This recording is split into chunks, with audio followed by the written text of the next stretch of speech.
water, earthwork. Someone should record. I've made Regina the Infinitrion Okay. Host. Host, anfitrión, it's okay. Host. Yes. Can you find it, Daniel, or shall I post it? I saw it. I thought I saw it earlier, but I don't see the gray water on this budget here. Wait a minute. Because we were working on it. We put it on Spanish.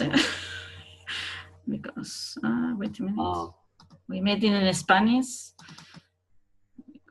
But I will translate it later on. Wait a minute. I'm going to look for it.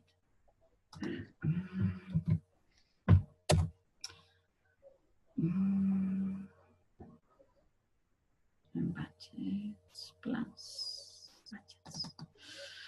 Oh, it says ERC Spain list and List budget. and budgets, yes, that one. Okay, that's a different one. And then is the tab gray water. Yeah. Yeah, I looked at this earlier. It's Okay. A lot of empty space. Yes. So, So until we don't receive the prices from the different companies, we cannot deliver this to Marique. yeah. So All we right. are waiting for it. Because the PVC is not a problem. We can make this in 10 minutes to find the prices. So we are waiting for the rest. Okay. There was some talk of using recycled nursery containers for the leaching area, but is that not feasible given time and planning? You meant the olive tree big pots that Jose said. I think we have too many meters, linear meters to cover with this. If there is no option, we will do it. We have to do something at the end. What about phasing? You know, because right now there's 3 different systems, right? There's the kitchen, shower, wash, and then, but then that means you can't phase very easily because you need all 3 systems. So it's not like you can build one and then the other and then the other. Yeah. Or is there a possibility of doing a part of the system and then marking it and then expanding the leaching chamber in a future installation? I think they are completely independent, but we were talking the other day, with Daniel to make the 3 at once. But we could do one, in fact, just to start small. Right. I mean, we could do it. They're easily start expanded with some pots. Yes. You know, if we want to make them longer, the capacity can be expanded once they're in. Yes. Mostly it's about you have a machine there. Right. The mobilization cost is And more also, efficient. Yes. And also they are independent systems, the 3 of them. So we can do first one first and then the others. It's no problem. Yeah. Are you comfortable with the placement of the systems in the landscape compared to the rest of the design? I am. That being said, they are relative to the swales and the village, which has yet to be actually pegged in. So where we have them now on the design, they're following the contour. They're off to the side of the swale. They're in between the trees. They're nicely placed so that they're just like, you know, the 2 toilets and the washing station and the kitchen. And the only iffy one is the kitchen one, because we have to use the dam to hold the pipe to cross that to get to another area. Yeah. So that's the only one that's going to take a little more engineering. The other ones are pretty much just drop it in and run it. Right. Okay. But it is true though that once we put those in, all we're bringing up is a pipe. We're just stubbing it out on the landscape. As long as you're uphill, you're good. Yeah. Right. Yeah. And we don't need much of a slope for those. This is not a high, except for the kitchen. It's not a high organic material system with the showers and or whatever that's going to be, those areas. Okay. Yeah. So so the task is someone we're waiting for cost estimates to finish the gray water design. Yes. Yeah. Yes. Okay. Yeah. We're waiting for a lot of things. Yeah. So, I mean, this is all predicated on the road being in, the first swale being in, and the village being graded. All right, there. And it's going to take us a couple days just to do the details and finessing that on the landscape with the laser. But it's just amazing. They're so connected. We can't do anything until the road is in, you know, and we can't peg the village until we know where the road ends. Yeah. So. And of course, the ideal would be that the camp organization people would be building the toilets and the kitchen and everything at the same time, that we could coordinate on site to build at the same time. But, Yeah. Yeah.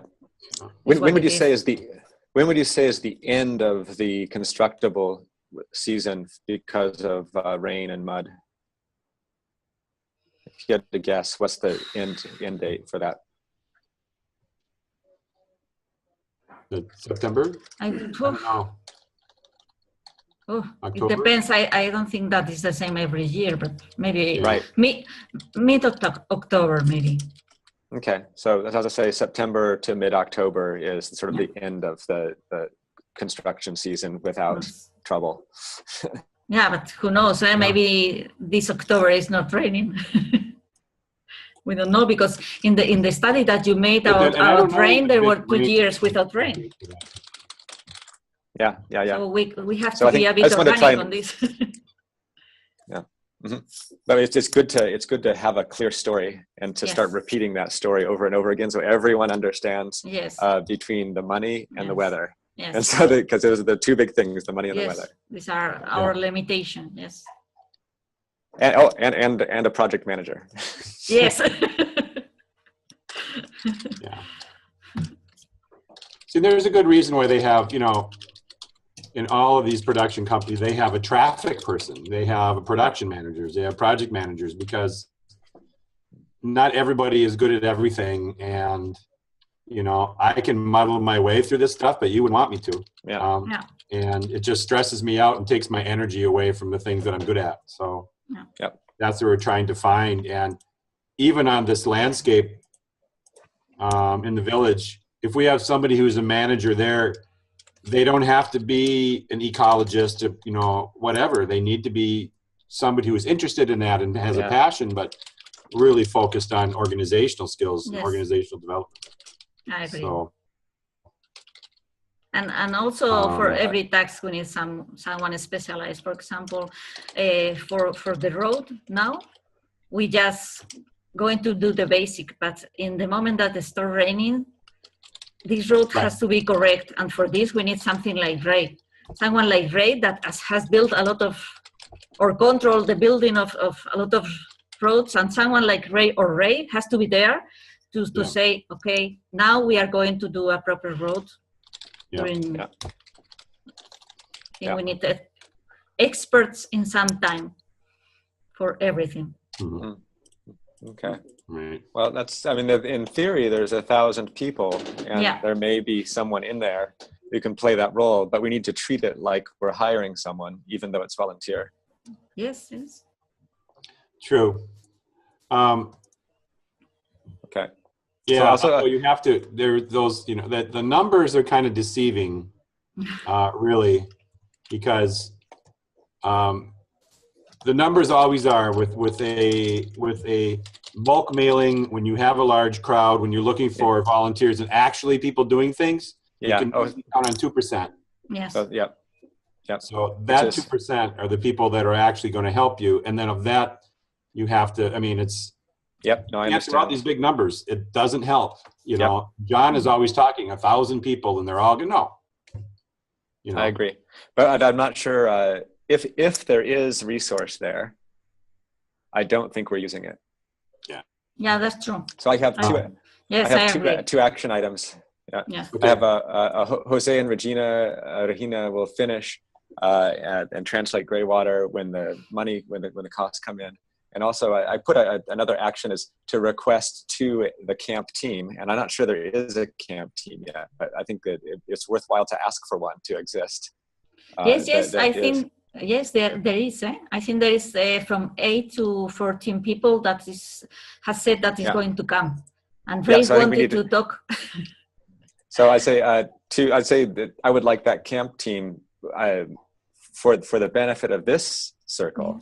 I would like the camp team to report on their development sequence and their project management strategy, so we know who to talk to and when to start providing resources.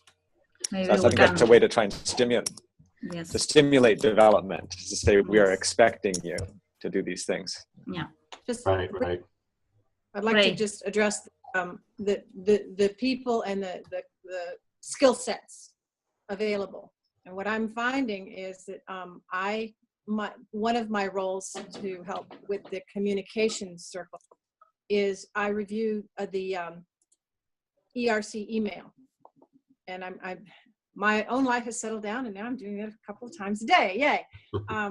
But I've seen at least probably 4 people who, if they're giving me an accurate synopsis of their experience, are willing to go to camp as volunteers and have experience in this kind of climate and establishing this kind of project. So they have been in touch, but interestingly, it's coming through their initiative to contact us. It has nothing to do with 1,000 on Facebook. I don't even know if these people are on Facebook, but they hear because they know John, and they hear other ways. And so they have contacted us, and I have put Ashley in touch with them. So I just wanted to fill you in on an exact thing that has happened. So is Camp Org, are we asking the Camp Org circle to evolve and fill this on the ground role? Or is there a new circle forming that is made of all the people that are willing to actually do the work? I think the latter. Yes. Okay. Well, we also have to kind of, decide on where we're going to put our energy, and, not to say it's not my problem, but to say, there's enough to be done here, and so that we're ready when something does happen. We seem to be always moving into other people's circles, so to speak. Yeah, I'm willing to be personally responsible on behalf of the restoration group to trying to stimulate other circles to think about the whole system. I'm very nervous about having each part of the system only thinking about their part and not building the relationships necessary to make the whole thing fly. Right. Theoretically, the point of a general assembly is for the people who are in the more focused circles to make time to come together to make sure that they communicate and the whole organization stays on the same page. That's my understanding of the sociocratic model. It would have to be, it would have to be weekly. Well, yeah, but that is my understanding of the point of having a general assembly, is that's where you take the coordinator and a delegate who are active in the circles, and then everybody gets together and says, okay, here's what we're doing, and they test decisions that were made in the more specific circles against the people from the other circles, and they flush out problems with decisions that were made, details of the decisions that were made, and then if there are these issues, that's hopefully sorted in the GA, and at least that information is brought back to the task specific or more focused circles. I like that. I'd say and I've been doing a lot of research into sociocracy, trying to understand the details, and I think there are many different organizational structures. A general, you can have all the circles come to one circle. You could have a network of different circles. You could have governing circles for different purposes. And I think that we need the idea that there's one circle to rule them all. It creates a problem because it takes so much work, and then we haven't delegated a particular area of authority, so that no circle knows either what it's responsible for, or what it's accountable for, or who's watching, or we have organizational problems that sociocracy cannot fix. Yes. And so I think that we need an organization that makes sense. Then we apply sociocracy to the organization to make it egalitarian and self-organizing and all these wonderful things. But if we don't have a structure that makes sense for the work we're trying to do, sociocracy can't save us. That's why we have the second point in the agenda, about your document for accountability. This is your try to create a rational organization, I think. I guess there's two pieces of that. Yeah, should we? I think we're done with Greywater. Yes. That was the next item. I'm playing facilitator. Do you want to play facilitator, Ray? Or we can all be facilitators simultaneously. If we need a facilitator, I can give it a shot. But I thought we were doing pretty well. Okay. I'm teasing. I don't know. There's sort of 3 bullets on the agenda right now, and they all come from this document that I wrote. Yes. I'm struggling with how to advance this conversation, because there's the urgent things, and then there's the important things. Yeah. And so I'm trying to, and I think this organization questions are important, even though they don't feel urgent. Yeah. So I think there's two pieces for our group. One is adopting a more of a broader role of research and development, as sort of a group that supports camp, and saying there's a group here that is, we have a network. We're going to build that network of skilled designers and people with technical knowledge, and we're going to help the camp solve problems. So that's maybe, and is that a role that we want to adopt? And then try and build that capacity, and build the relationships, and build the accountability, and build the roles to fill that. I'm not saying we don't have that now, but do we want to try and adopt this idea of what the purpose of this group is?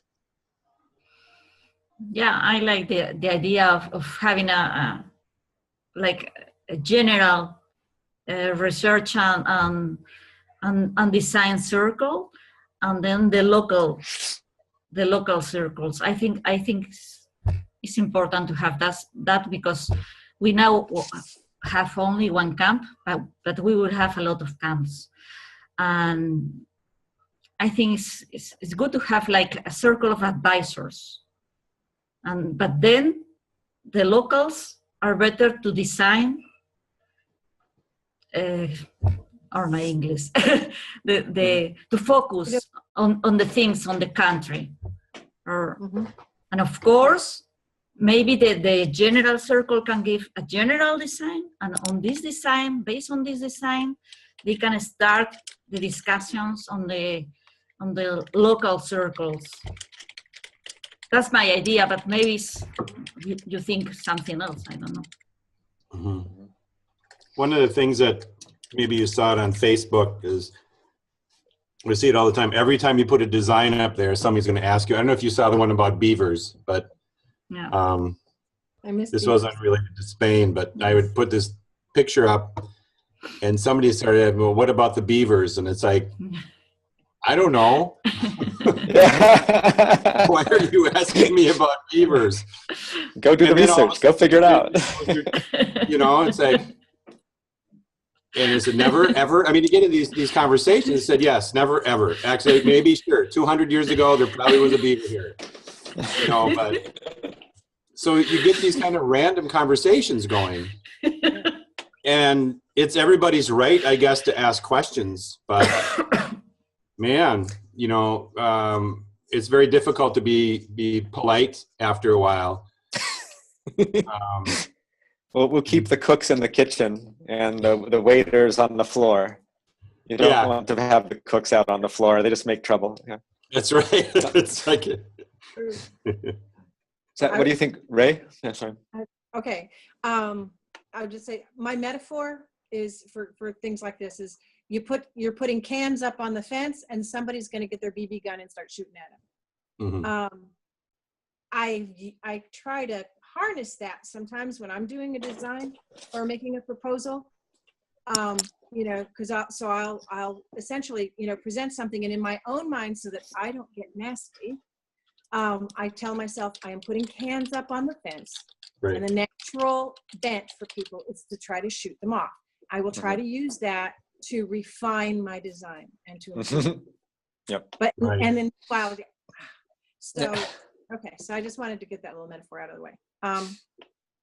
Well, and to that statement too, though. So there are times when I'll put something up that's just kind of a draft and it's not done because you're looking just get some, and then all of a sudden you get all sorts of stuff. Well, it's not done, So then you put in a bunch of time and you try to get it really nailed, and then you get all this other stuff. So it's like it's a lose-lose. It is interesting conversation if you have the time, but just like you say, somebody else needs to be managing that. Yes. So that's our next agenda item topic is about doing a design review process. I wanted to conclude our discussion about the organizational recommendation from this group. So, if I may, like I said, and it's not my gift, but Dan, harking back some weeks ago, I think Dan was offering the idea that our group might become kind of a knowledge base resource for all the camps for ERC. And that, so what we do is we develop ourselves and the way we work together, as well as our knowledge base and skills base. And so that we are nimble and responsive to providing what in some ways is raw materials for the people who are going to be on the ground at the camp. Right. So we're like living encyclopedias based on our skills and our knowledge that continues to grow, so that people on the ground at the camp can call us up or can meet with us and say, here are the ground conditions, here's what we need, here are some ideas we have. What do you know that'll help us get this done? And I believe, Dan, was that kind of where you were going? Yeah. Did I get that right? Yeah.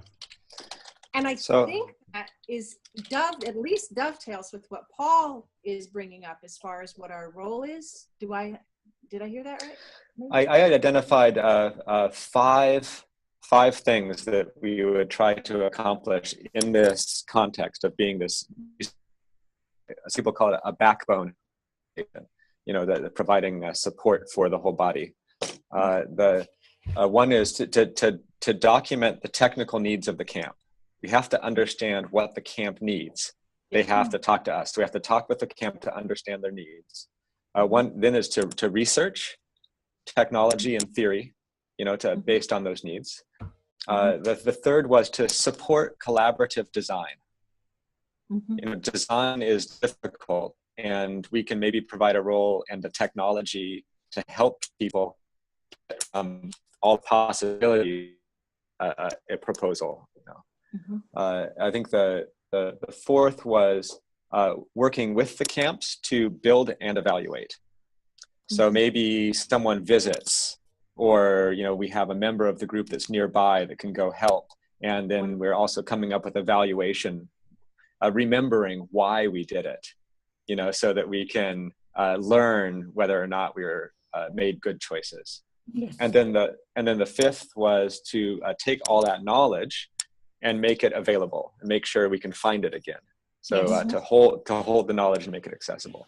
So those would be my proposal for maybe the 5 things that we would embrace as a group, and then try to figure out how do we build that, over time. Do you have those listed somewhere?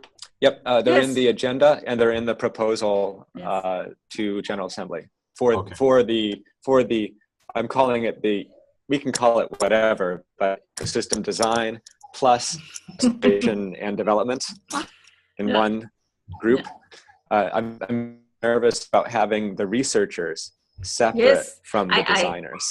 Yeah, I sent the invitation to Francois, but he didn't come. Maybe he didn't receive the mail, or he didn't see it. Mhm. And I also give access to our files to him. Okay. So I'm just going to put that as a note. Need to connect with Francois. Yes. Actually, he's on this Google Doc, by the way. He's the F at the top. Ah. So maybe he was trying to get in or something. Oh, maybe. One of the emails I got, I couldn't connect to the Zoom for some reason, but then I did Regina's and it did connect.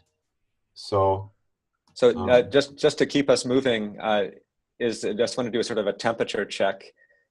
Is there any concerns, or I think that my proposal would be that we, as a circle, we adopt that description for the basis of building our capacity, to use that as a guide for building our capacity, and see who else is out there and try and build this capacity to support this camp and any camp.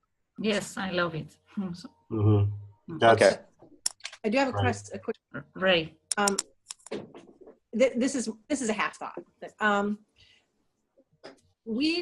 This is our first time through. We're figuring this out as we go, and an enormous amount of good effort has been going into a design for this place. At the same time, in this case, we don't have that on the ground camp community. We don't have anybody on the ground doing design. Mm-hmm. You know what I mean? yeah. Yep. No, that's the problem, and I think that's my number 2, my next proposal. That's so. My colleagues are brilliant, by the way. I just want to say that, and thank you. You too. So I'm just going to say, just to close this item, that at this point we're agreeing, and we can change our minds at any time, to adopt this approach to start trying to build and organize our capacity so that we know what we're trying to do. I think that the next item is trying to promote or develop the creation of a integrated camp circle. Having the eco design separate from the camp org, separate from the shop development, separate from Alfonso, is crazy in my mind. Yeah. There needs to be one group, there needs to be one budget, and there needs to be regular conversations between Alfonso and the plant people and road people and the house people. So that's so I would say that would be it's not a proposal for us to do, but I think it's a proposal to the General Assembly and the other circles to clarify, define, and create this circle that's responsible for creating and managing this camp. Mm-hmm. Yes, I agree because this is happening now because it's our first camp, but still there will be another camp. So we need to have this process established. We are doing it now very, very badly, but it's the first time, and we have to create the procedures.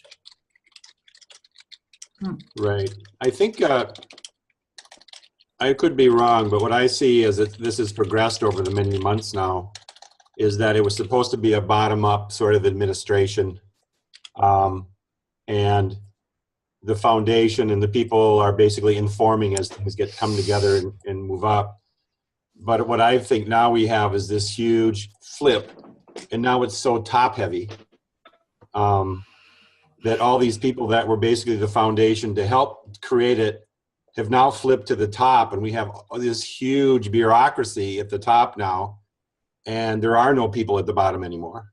Yeah. On site doing design. Am I being kind of clear about that? It's just that there's in the beginning, I it was sometimes think good, it's and like now it's gotten hugely bureaucratic and disconnected. The biggest danger of a bureaucracy is the different parts don't know why they exist. Yes. So they create their own universe in Yes. which they live, you know, and I think that we always have to remember the only reason we exist is because of the camp, Yes. you know. Right, for sure. Hmm. So if there's no concern, I identified some ideas of what this camp circle needs to do. I had 3 things. One is to ensure healthy food, water, shelter. Yes. You know, so survival. That'd be nice. The second was to ensure that there are resources, labor, to create and maintain. So tracking resources and labor for the camp. And then the third is to help the campers be productive and content. So just trying to give them a job. Yes, for me, Any it's okay. concerns? Yeah. No, Any concerns with passing this around and telling everyone this is what we need to do, and and saying we're willing to support this? I think it's okay. I think that we need to tell this. It's no problem. Yes, we need to run a camp. Actually, run a camp on the field. Real, not on internet. Yeah. Are you trying to tell me the internet isn't real? I love real, you know. Yeah. So next item, should we move on to guilds and plant lists and design review? Yeah. Yes. Is this about design review or is it about design? What are we talking about? We're talking about the actual design things that we've been doing. Yeah. Just so everybody can kind of see what they're looking like right now. It's for our own edification.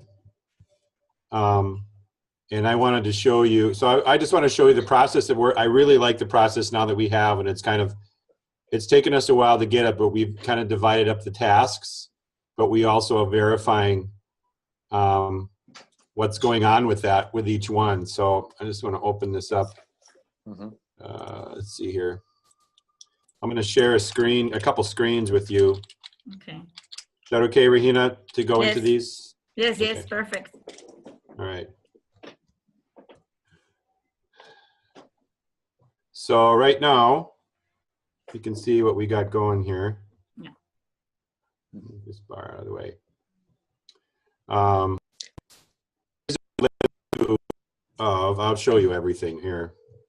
Should I we started out these 3 and some variations of a theme, developing these, kind of getting our system, our checks and balances in place. We kind of had groupings of things, and then of course realized that we really need to be on this linear fashion following the contours. So these are also very much living documents and drafts, you might say. These last 2, which I did with Rahina over, just this week, last couple days. Again, what I am doing is I'm going to show you the list here.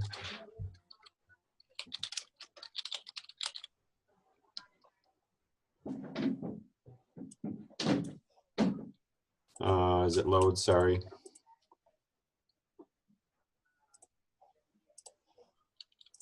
Here we go. So this is the way, like when Paul was mentioning earlier, and we've been talking about somewhat dividing up the task, but still having communication between each other. So this is what we have. I'm just going to share the desktop and make it a little bit easier here to bounce in between things. Yeah. So we have these lists. This is the guilds that Rahina has been doing. Pistachio and well, now I'm really slowing down here in my computer, unfortunately. So here we have pomegranate and pistachio. So she's been making these lists. All the great information, I think, from plant database stuff. And I hope that you guys have access to this. It's a nice spreadsheet. I'm noticing a lot of personal knowledge in there too. What's that? I'm noticing a lot of personal knowledge slipping in there too. Yeah. So you can see every column here we try to fill it in And this is building up our database of information. This all comes off of Plant Database, Natural Capital, Plants for the Future, Mahina's Innate Genius, you know, all those common things. So we have the pomegranate here and the pistachio. So I take this list because I'm working in 20 scale and I'm still working in imperial units. I'm generally turning from metric to imperial units in another column here, as long as the metric is right. And then I'm making these polycultures, copying the list off the spreadsheet, developing some kind of placement for the plants relative to what they do and their needs for light and what they're doing for each other. Also, how they're going to grow. You can see in the pistachios, there's a bunch of plants with dotted lines around them. Those are new because the pistachio are going to take a long time. Yeah. So we have other plants around them that, you know, hopefully some kind of legume tree or whatever that will be cut down. But generally speaking, this is how we're trying to develop our strategy. Mm-hmm. And like Paul was mentioning, this is what then we put out, like I put on Discord to Rahina, first of all, to say, here's the thing, take a look at it. And then she comes back with changes. We make those changes, little things here and there. And then I explain, you know, a strategy on these. So this has been our process so far, is to make as many of these polycultures as possible. I think we're at 9 plants. We're trying to keep it between 5 and 9 species because other than it just gets too complex after that. Mm-hmm. 9 is the maximum. And even for ecological systems, 9 has turned out to be the magic number. And I actually have documentation on that if you ever want. So between organic material, diversity, ecological functions, all those kinds of things, each of these plants have that. And that's also listed in our spreadsheet here on the far end, unfortunately, but that's where it is. Right after soil moisture, we have ecological functions and human uses. And so you can see at the bottom here, these are the ecological functions of the plants in these columns. And we have nitrogen fixers always, but we also have other functions in there. Those are not listed on the design, mostly because we got to keep, at least we got to cut it off somewhere. And I always tell people, if you want to know something about the plant, Google it. And you can find it, or you can go onto the plant database and you can look it up for free. And all that information will be there. So this is our process right now. Also, giving credit where it is due. We got a nice little logo from Rahina. Put her name on it. It's not nice, but it's my logo. Yeah. And if you zoom in really tight. No, it's terrible. It's terrible. Don't zoom it. You can read it.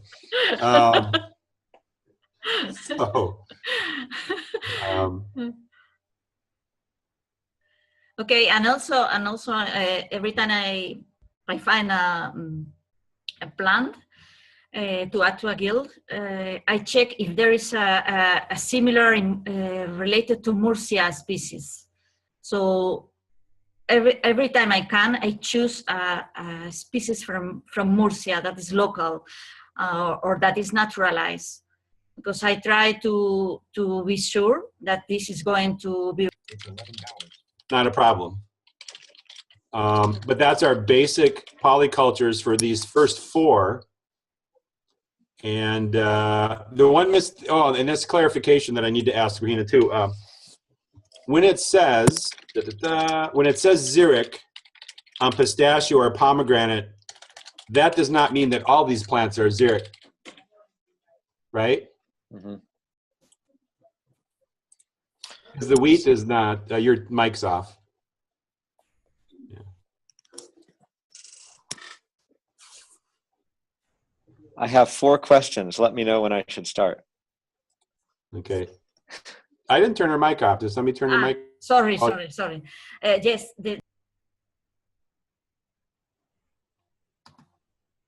Can you hear me?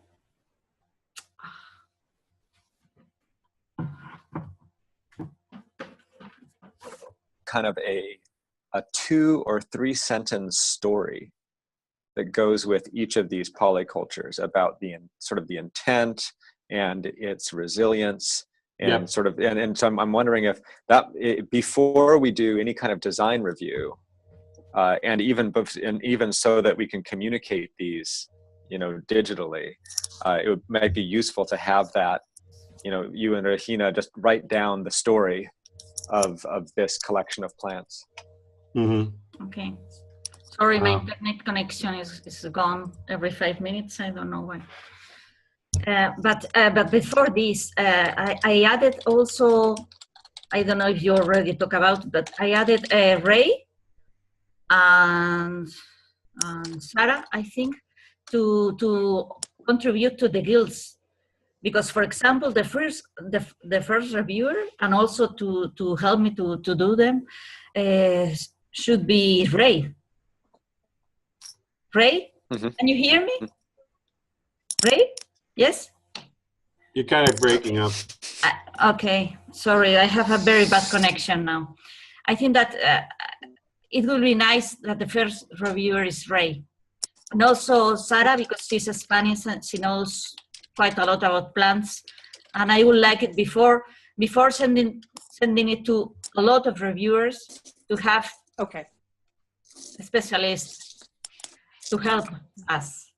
Okay? Okay. Yep.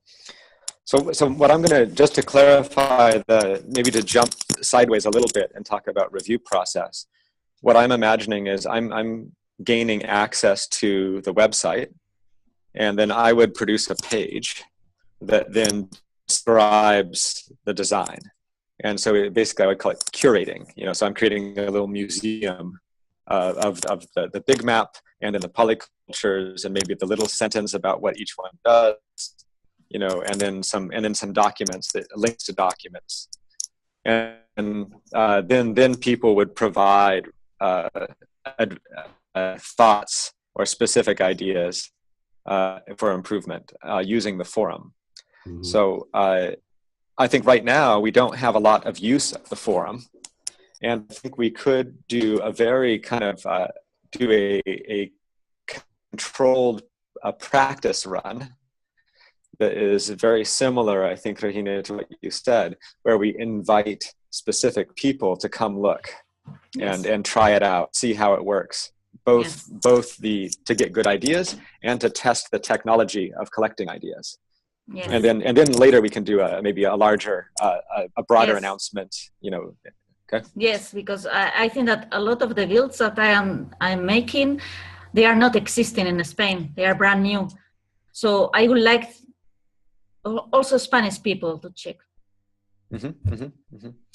I'm not sure if you heard, I suggested two things. One was I was curious about how the guilds respond to irrigation or no irrigation in terms of the production. So some species are sensitive to low water. They'll survive, but they won't produce. So, and I was thinking there's 2 or 3 or 4 sentences that tell the story of this guild, why. And it'd be useful to see those before, to have those before any review process. Yes. Okay. There's room on let's just say on that spreadsheet in Google Sheets, just there's like to the left where it says what the plants are, there's kind of an empty space. We could fill that with the narrative, so we can kind of keep it all to like one spot. Good idea.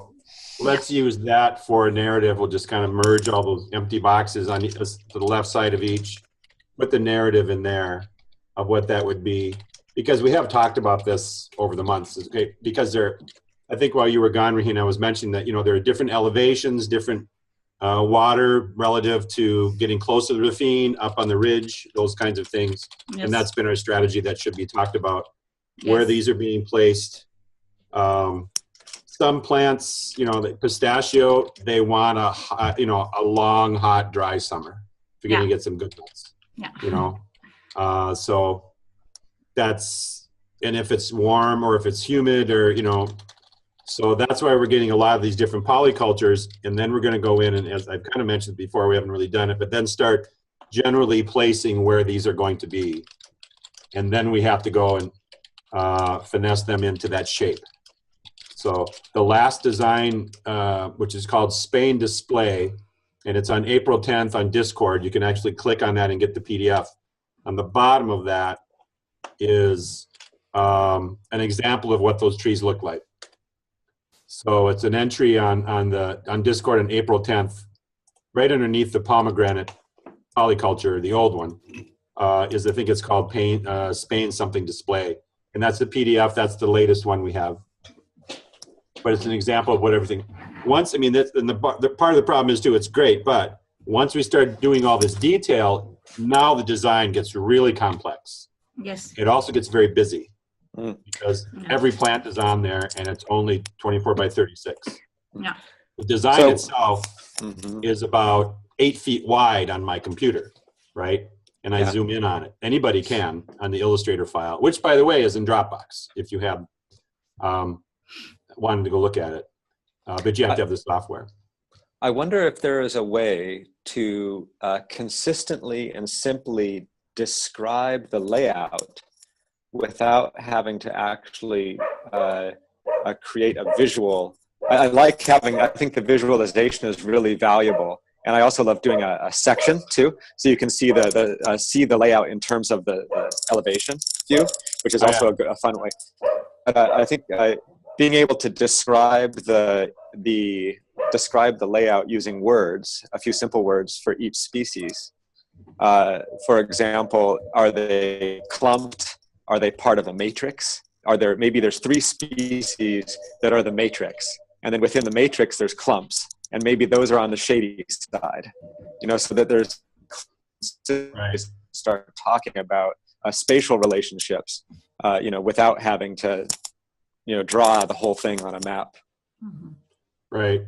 Well, there will be call-outs of some of the circles will basically signify where a certain polyculture is, and there'll be a call-out on the side that shows in detail what that would be, and that would be a good place then to put the narrative also. So one question I had was about about ground cover, and definitely you can see there's a canopy, which is a mixture of trees, shrubby trees, that mix of the top canopy, and there's a sort of an intended density there. But then there's also a ground cover, which is a mixture of different things. I've seen shrubs, and I've seen a perennial, tap-rooted perennials, and more binding perennials that'll self-sow. There's a mix of different. Are the ground covers or I'm saying are there in reality, is there a canopy template and a ground cover template that could be moved around, or is the ground cover so specific to the canopy that there's a deliberate match? In my guilds, the ground cover is specific to the canopy.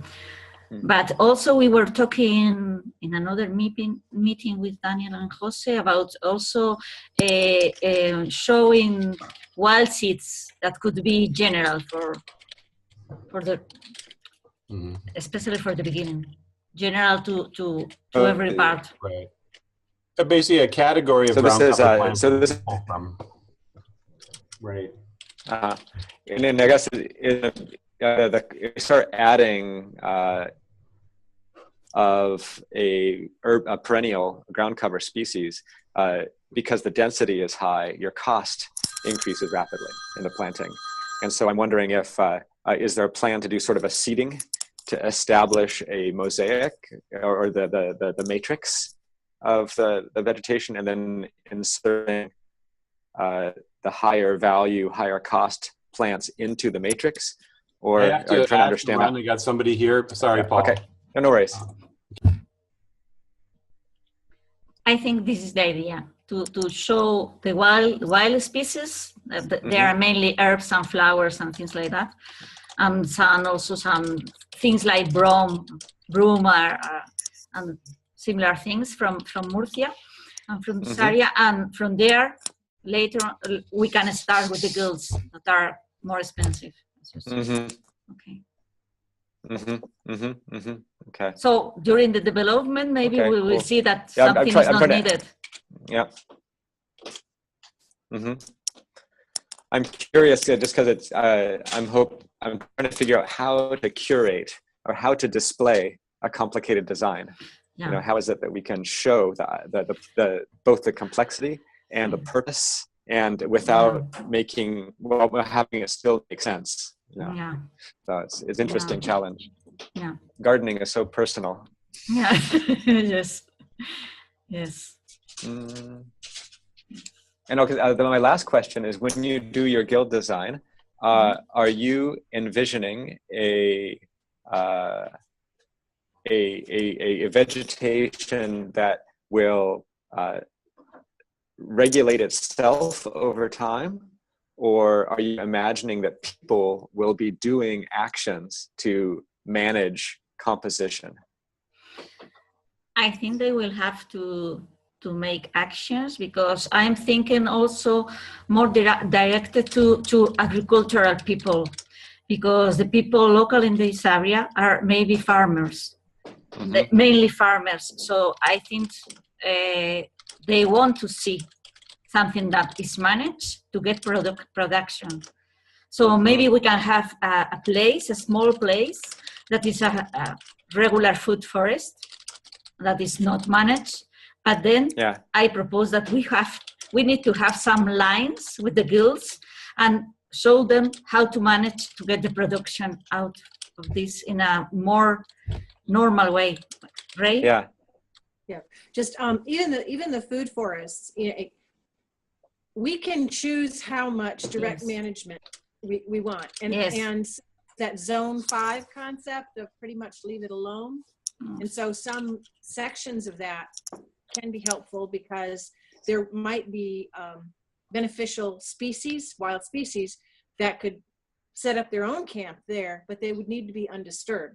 Yes. And so we have a range of choices, and I do like, and even in my own little less than an acre, I have what I call wild islands, where I let native things just kind of come up, and people say, oh, that looks messy, but these things are bringing back songbirds and insects and predatory wasps and things I never even heard of.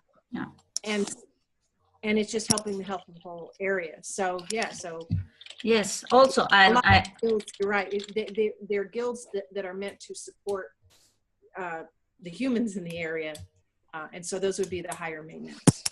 And yes, and I agree with Ray, and this is also why I created one tab that is called Riverbank and Windbreak, I think, in which I proposed that the windbreak is not just a windbreak, it's an actual riverbank, because this is attracting a lot of wildlife. Yes. So create all the layers. Yes. I like the idea of, I think Daniel has that one diagram of the different yields, you know, from different kinds. And I think that each of these polycultures, it's almost like a spectrum from managed for production to semi-wild for diverse ecosystem services. Yes. You know, and so I think, and if you're doing managed for production, I mean, the largest cost is often harvest. Yes. You know, so a lot of the planting things and lines and clean cultivation and all these things are not for the purposes of anything except to make harvest efficient, because that's where your labor cost comes in. So I'm thinking that the layout may be different in a system managed for production. And maybe it looks more like, or you say, industrial agroforestry. Yes. You know, compared to a food forest, you know, for diverse production. It could be so more. I'm thinking maybe we want to have, you know, I said enough. It's kind of fun to think about, though. I wanted to my place. Yeah, I wanted to check and see if we're on the same page. Yes, I think so. Different. Okay. No, I think we are. Because I know the patterns are different when you're trying to reduce the amount of labor for harvest than when you're trying to optimize the use by non-human species. Yeah. And so then the question is, who is the client in different places? I think we have different clients here. We have the small producer who wants to have a food forest, and then we have the farmer who has a farm in which he wants to use machines.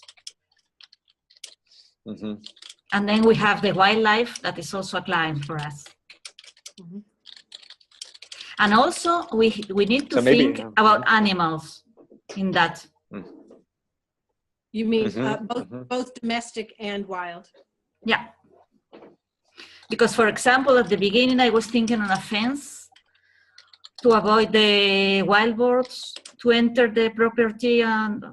But then, after some thinking, I thought, no, it's not good to put up a fence. It's better that we make an hedge, yeah, in English, hedge with some layers that they can also eat, and also that is thorny.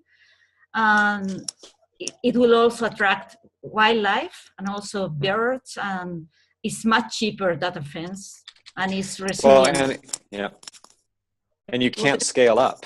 If you have to fence everything, if everything we create requires a fence, then we're not working at a landscape scale. Yes, so I prefer to create an edge, a living edge. Yeah, we can use living fence, and we probably want, in our library of knowledge, that's something I've studied a bit, is the species that are most effective, and methods. I mean, have you ever heard of something in English? It's called bleaching.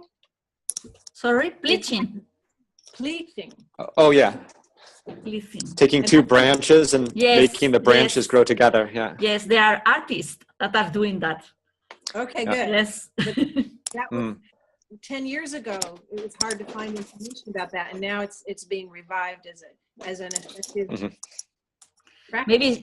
Maybe it's good that you make this work, Ray, for us to propose our edges. Okay.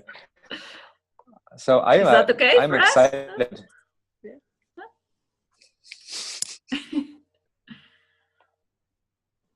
I will wait to do your back and forth. I went in and I grabbed all your species, and I did some spreadsheet stuff and made a plant list and shared that just to show this kinds of species. I think I can't remember where we're at now, like 100 or something.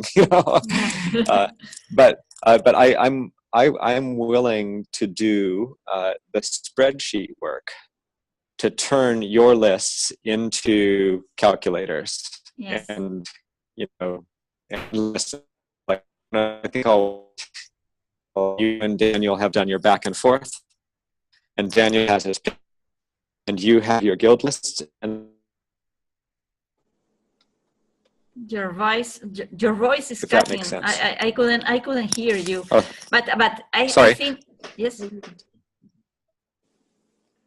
Paul? Wait. Yeah. Can you hear me? Yes. Can you hear me? Okay. I will wait until you and Daniel are finished, and then I will take your lists and turn them into a calculator and and try and create. Okay, but the problem is it's possible for things to never be finished. Yes. Because there's all so I'll wait for you to just tell me when you have reached that point where there'll be lots of little changes. That's okay. But when the first draft is ready. Okay, because it will also change after the reviews. Yeah. So you can keep designing and you can keep thinking, but find out where's the line where good enough, and then I will share, and then move on. Okay. And also I was wondering, Paul and Ray, because Daniel is gone, I think. There is an area between the dams that now is not inside the 5 hectares. But I don't see the point to leave it like it is. Maybe we should use it. Maybe we can ask maybe I can ask Alfonso if we can use this area, because it has a different condition, so it's interesting. Okay. I'd say the whole point of the relationship with Alfonso is to gain access to larger and larger and larger areas. Yes, and also, so I think Also, the northern part, that we can start doing some kind of ecosystem restoration with Quercus ilex. That is also not part of the 5 hectare. Maybe I can ask him this week if we can use these two parts. And I think, and I think it's not, maybe the first question is if we could use it, but can we make a proposal? You know, yes. And just to have it be a starting point of a conversation. Okay. You know. Okay. Good. Okay. Thank you. Okay. That's it. I think that our agenda is finished. Yep. So, shall we wait for Daniel to say goodbye, or just leave it, or what? No, we leave. I think he's gone. He's gone for good. Gone. Okay. Yeah. So it was a nice meeting, and I hope that the next time Francois could be here. Yeah. That we can, because also what I wonder is that we are going to the camp, maybe not in May, but in June or wherever, but soon. We need to have the data that he or the data that he wants us to collect and how to collect it. I can develop. I could work with Francois and even John to develop a sampling plan. Okay. The trick is I mean, I understand the theory. The challenge is that you would design the sampling, taking the samples based on your treatment. Yeah. So, and so that then you can say before treatment, after treatment, here's the change. Yes. So, and also we can take a soil sample, put it in a bag, in the freezer, and so we can put it in a freezer to freeze the samples. So we don't have to process our samples. We can save them for when we have money. Okay, that's okay. So just if you or Francois can give us a list, we can start getting samples. But it depends on the design too. Yeah. Like to know what is the average, what is typical. And this is the problem with a permaculture design, is it's very complex. Yeah. So it's not like a single treatment over a whole landscape. So it's harder to just, maybe we need more samples to create an average. So that these are things that no one has done this work. I've looked and looked and looked, and no one is doing strong science with polyculture. Okay, great. Thank you. All right, thank you both. Okay, see you next time. Bye-bye.